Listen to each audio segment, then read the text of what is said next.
TikTok is going to be banned starting January 19th of 2025. Now what? Let's talk about it. Hi, my name is Nicole Willett. I own Breaking Even Communications, which is a marketing company I have had since January of 2008. So it's been almost 17 years at this point. Now, two things to know about me personally. One, I've been on TikTok since mid 2020, and it is my favorite social media platform. And number two, I only like to deal with problems when they're actually problems.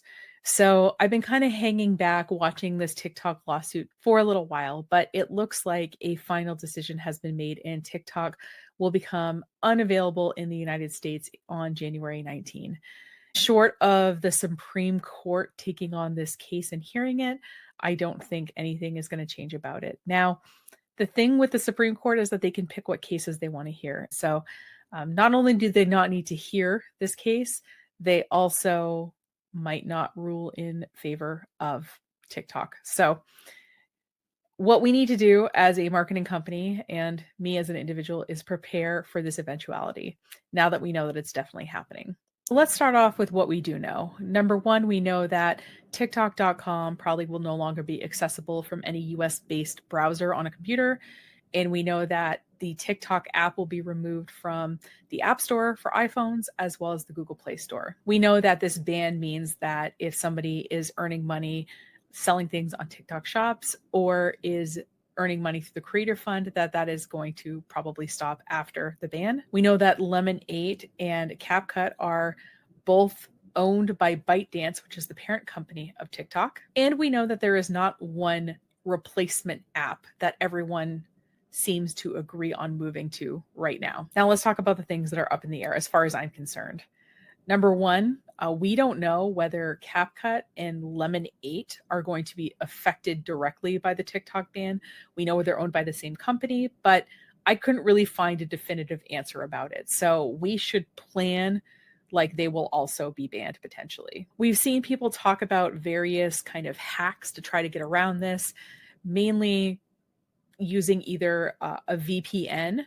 So, you can use a virtual private network. That's how a lot of people, in the UK watch US based Netflix shows and stuff like that. We don't know whether that's going to work. We also don't know whether setting your App Store or your Google Play Store, setting it to a Canadian address will work. Now, I've heard that you can't really change it for iPhone because it wants you to either use if you said you were in Canada, it would want a Canadian address or a Canadian bank account, one or the other, which would be difficult to fake. But it sounds like Android will let you change your location of your Google Play Store relatively easily. So a lot of people are suggesting changing it to Canada. Now, whether it's going to work or not, we don't, I guess, really know until it happens, right? And finally, because we don't know whether the hacks are going to work, we don't know if we'll be able to post content or access content on the TikTok platform after the ban date. There's a few potential paths that you can take. Number one is you can get a backup Android phone and you can set it up for as much success as possible without it obviously affecting the main phone that you use every day. So you can set up a Google Play account with a Canadian address. You can turn off the auto protect feature, which I think scans your phone and looks for dangerous apps and uninstalls them automatically. And you obviously don't want that to happen if it somehow flags TikTok as dangerous.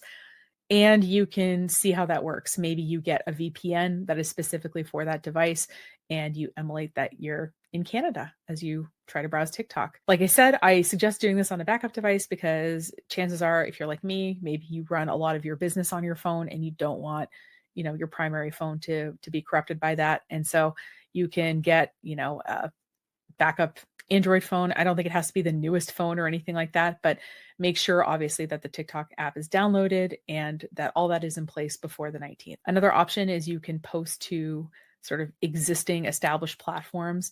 The one that most people seem to be talking about is Instagram, although I see a pretty even split between people who are like, I'm just going to move to Instagram, to people who are like, Meta's the one who did this, screw them, I'm never going to post to Instagram. But Instagram seems to be the one that's kind of coming to the top currently as I record this video. Other places people are talking about posting content are YouTube or YouTube Shorts in particular for short form content, Pinterest, and Blue Sky. which is a relatively new but the fastest growing social media app that has ever existed and started by the founders of Twitter. And your third option is to post to emerging platforms. And I'll go over those options as I know them. Obviously, a lot could change in the next few weeks. And if so, I will update this video. So the first obvious one is Lemon8. As I mentioned, it's owned by ByteDance, so chances are it will be banned too, but it is the closest thing to TikTok because it's owned by the same company. And as of last week, Lemon8 is now using TikTok's algorithm. They have a handy service that allows you to kind of download your TikTok profile and bring it right into Lemon8. I think your content moves over with you, but in addition, your followers and following moves with you. So for example, let's say that I follow you on TikTok and I go join Lemon8, but you haven't yet. If you join it a month from now, I will be automatically following you because I was following you on TikTok. So that I think is kind of cool.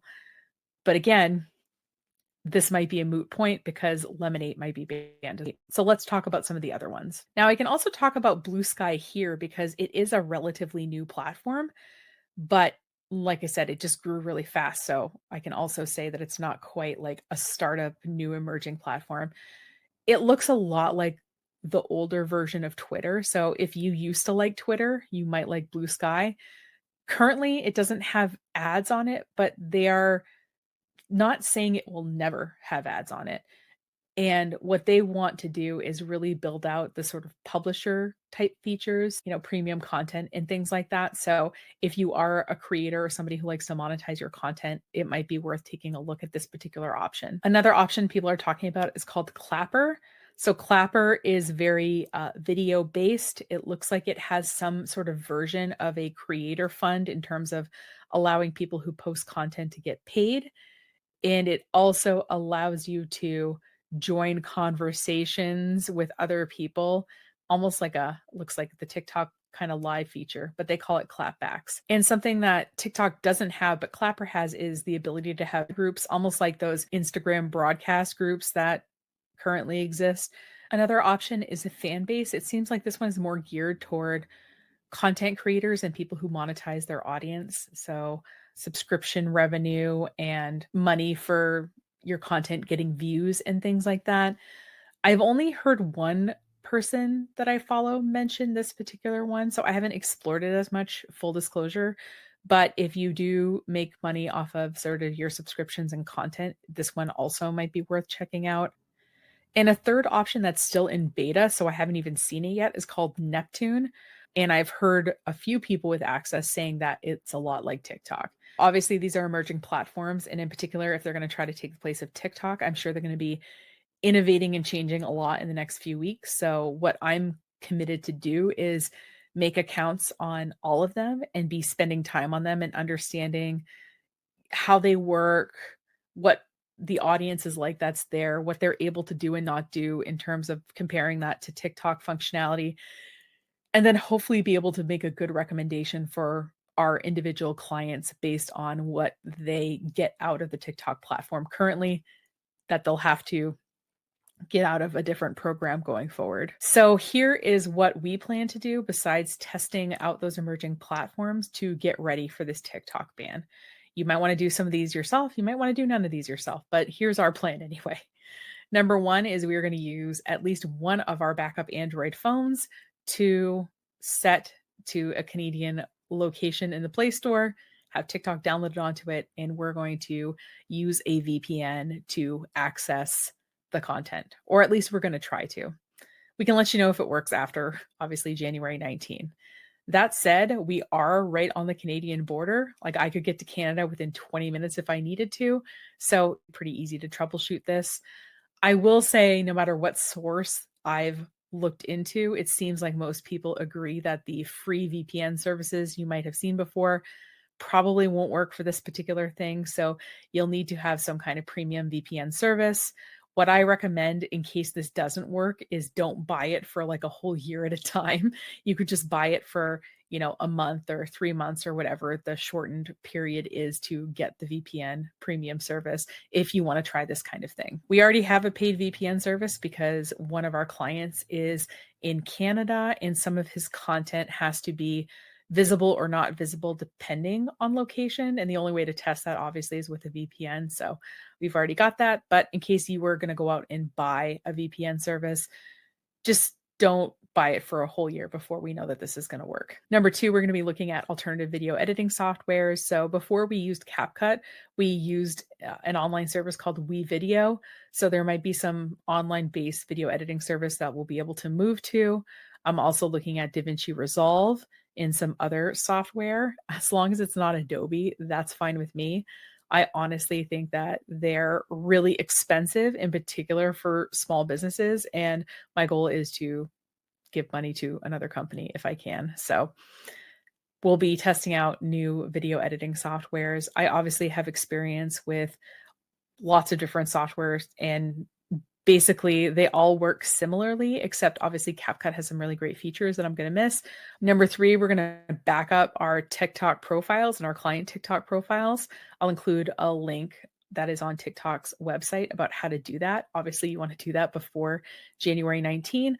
I believe that once you create the backup, it becomes available online for about 4 days. So you create the backup and then you can go and download it. And finally, I'm going through saved videos and other content that I have put together from other accounts, because I can back up my own account, but I can't really back up stuff from other people's accounts, and make sure that I have things written down or saved or however I want it archived going forward. Now, obviously, a lot's going to change over the next few weeks. This is the most accurate information that I have right now as I record this video, but I have a feeling I'll be doing a follow-up in the next couple of weeks with maybe some additional information that I can bring to you. I have a feeling that as people are trying out different platforms and things like that, we'll be hearing kind of a lot more impressions from other people, what's working well about them and what isn't. And I think some, front runners are going to emerge from the potential pack of social media sites to post content to once TikTok goes away. And as a completely kind of selfish to do, I'm just enjoying the app as long as I can, because I don't know if there's ever going to be anything quite like it again. And I know that every time an app goes away, MySpace, Vine, Tumblr, whatever, it's always, a sad thing when it's a platform that you really enjoyed and met some really great people on and learned some great information on. But I'm hoping that we'll be able to continue, helping people and putting content out there and meeting new great people even after this whole ban goes through. That's all I got for today. If you want the kind of follow-up video to this in a few weeks, you can subscribe to the YouTube channel, or you can subscribe to our email list. And in that time, I think some new information will emerge, and I'll be able to give that to you at that time. Until then, thanks so much for watching. I'll see you in the next video, and have a great rest of your day.